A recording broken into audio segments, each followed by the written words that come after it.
Grabing init guys. Ay, grabe.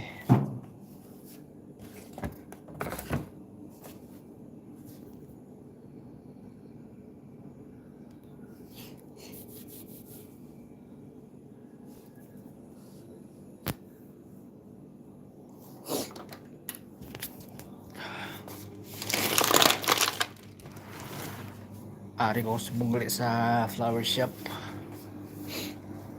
Stock naman yung bulak.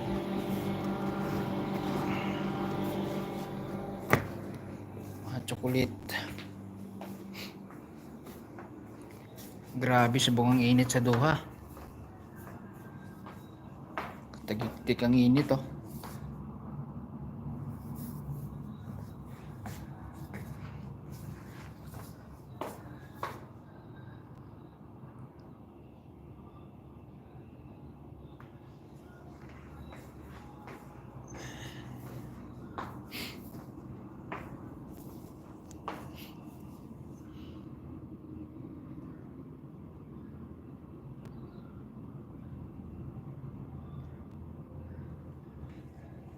Siguro ang init subong siguro ara siguro sa mga 43, 44. Tagtika init. Maski na mo ka pabunyag malagid ang ano, duta. Bunyagan ko sa gabi when ako gabunyag eh.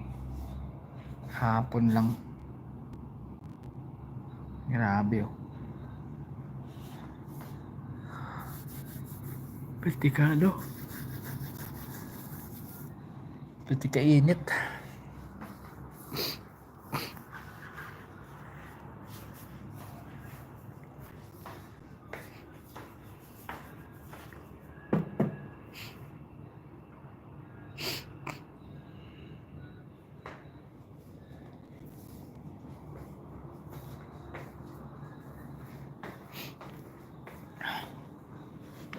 Ay nako.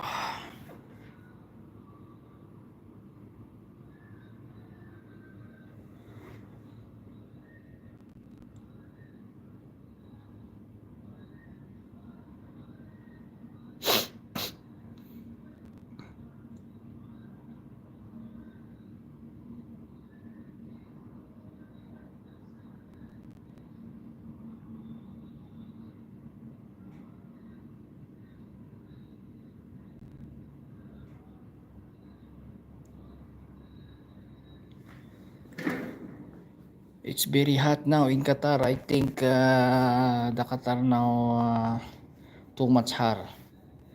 I think more than 43 degrees Celsius. See, look at outside. It's very hot. I think today you cannot go outside. People walking around because it's very hard to walk outside because it's very hard. Because it's very hot.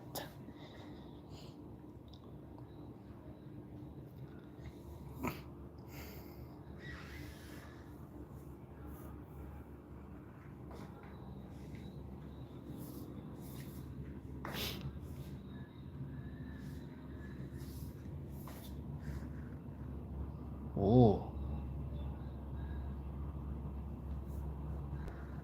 siguro mag-bike na ako siguro karon mag-out ko alas 9.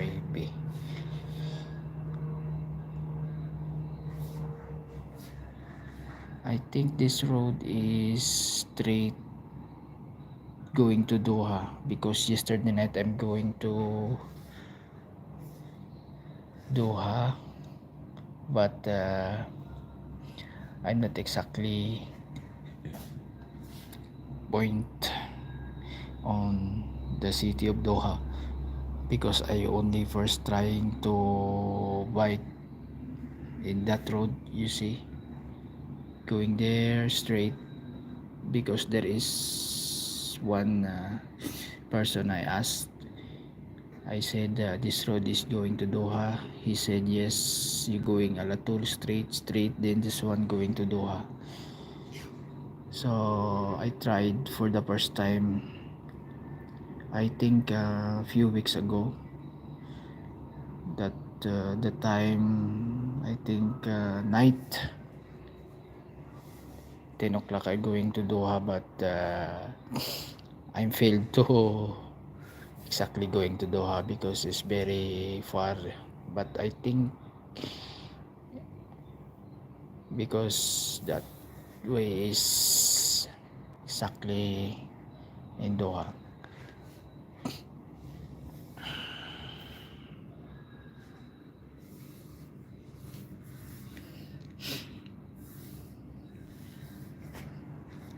Because this road I see in the Google map, from here, I think this one, Al Rayyan to Doha, 20 kilometers. So if you are going to taxi or Uber, I think more than 30 minutes or 15, like that. I don't know the exactly running time for the taxi, but for me, I'm first time I'm going to long ride the bike, going start here to Doha, 1 hour, but I'm failed to going Cornets because I'm afraid maybe when I'm come back I'm going to wrong way. That's why I'm afraid. So I will come back here, vice versa, from here to Doha, then Doha to Al Rayyan. So I think from here to Doha,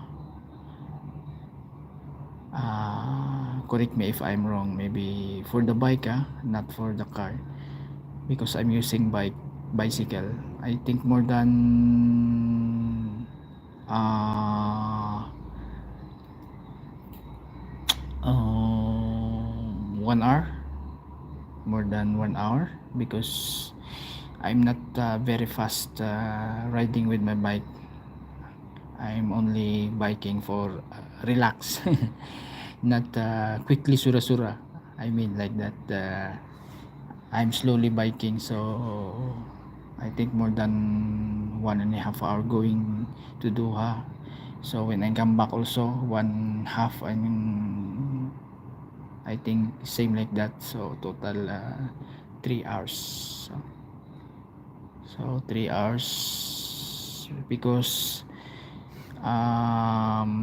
when I'm go to Doha 9:30, so when I'm reach the point, I don't know, I remember the place near in the McDonald, in the bridge, beautiful, same like uh, full of lights, the bridge. I don't know what is that, but very good light. There is too much light, same like a London Bridge. That one, I think I reach from there, then I come back here. But the one person, she told this is Doha now. So I asked him, this is near from here to Corniche. She said a little bit far, but you go straight, then you see the Corniche, that one. So, but I will not come to Corniche. I only ask, then I come back. So maybe next time I will go straight from here to Corniche because I want to see Corniche with my bike. I will not go with the taxi because I want also to exercise my body to, you know. Then today is very hot, so I think when I finish my duty 9 o'clock, I will relax first. Then after that, maybe 10 o'clock I will going to Doha. But it's not bad because there is way here to emergency line, because there is no bike lane here from here to Doha. So I will ride from, if you are park emergency, you know what I mean, there is park, this the way, this is, 1 2 3 lanes, I think 1 2 3, the 3 lanes in um, very side, that one. So I will ride that one, Alatul. Then I think this one also safe, but you have also ride with complete gear, lights, helmet, reflectorize. I have also all that one. I have also lights, I have also helmet, anything. Then my bike also complete, upgraded, especially the tire, because long ride is it's not easy, it's very hard. Maybe there is problem, so you can check before you ride. So that's all guys. I will end my live. Thank you for watching guys. See you.